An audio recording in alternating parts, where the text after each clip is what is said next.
5,705. That's the most recent tally of just how many nuclear weapons there are in the world right now. The US, China, Russia, the UK, France, India, Pakistan, Israel, and North Korea each hold nuclear weapons as a part of their military's armaments, with most nuclear weapons far more potent than the bombs that ravaged Japan in the twilight of World War II. As of March 2022, around 3,732 of these, or roughly 30% of the world's total nuclear weapons inventory, are deployed with operational forces. In other words, should worse come to worst, these nuclear weapons are ready to go at short notice. 3 out of the 9 nuclear states currently do not have any nuclear weapons deployed. Pakistan, Israel, and North Korea. On the other hand, reports have been inconclusive on the number of nuclear weapons deployed by China and India. That would leave the US, Russia, the UK, and France as the only nuclear states in the world with publicly available information on just how many nuclear weapons they have deployed at this time. So just how many nukes does each nuclear state have in its possession? The vast majority of these nuclear weapons, over 90%, are in the possession of the US and Russia. North Korea's nuclear arsenal is the smallest in the world, thought to be at 20. Israel has 90. India has 160. Pakistan 165. And the UK at 225. Over half of the UK nukes are currently deployed at 120. France has the next largest nuclear arsenal at 290. Nearly every nuclear weapon in their possession is currently deployed, with 280 thought to be with operational forces. Next up on the list is China, with 350 nuclear weapons.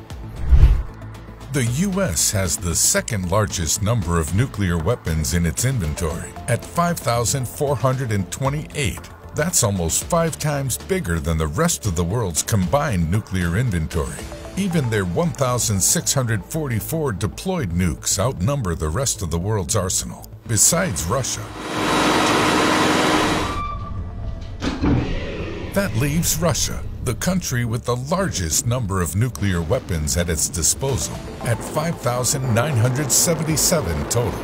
They are believed to have slightly fewer nuclear weapons currently deployed than the US, at 1,588. So how did the US and Russia's nuclear arsenals grow to be so large? At the end of World War II, the world was split into 2, East and West. This marked the beginning of the era called the Cold War. During this time, tensions were rising among the US and Russia, with the two countries engaging in a nuclear arms race. This is partly why their nuclear arsenals are so much disproportionately larger than the rest of the world. Thankfully, the first and last instance of nuclear weapons being used in wartime occurred during World War II. The US and Russia primarily stockpiled nuclear weapons throughout the 20th century to function as a deterrent. This was to maintain the condition that any direct hostilities from either country would result in mutually assured destruction.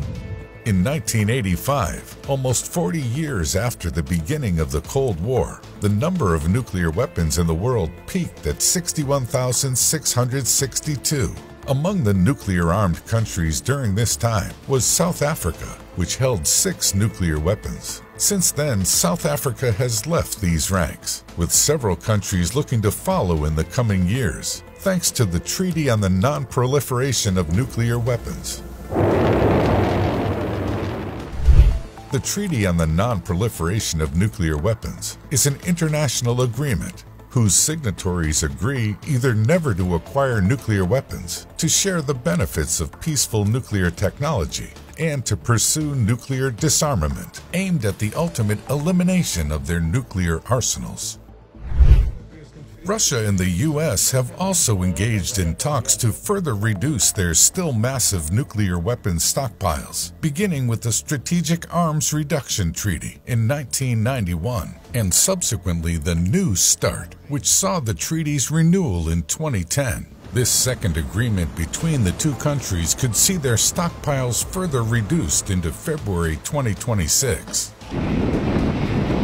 Despite the disarmament of most of the weapons produced during the Cold War, the world is still a long way from the peace of mind only complete global nuclear disarmament can grant. Here's hoping humanity will live to see that day.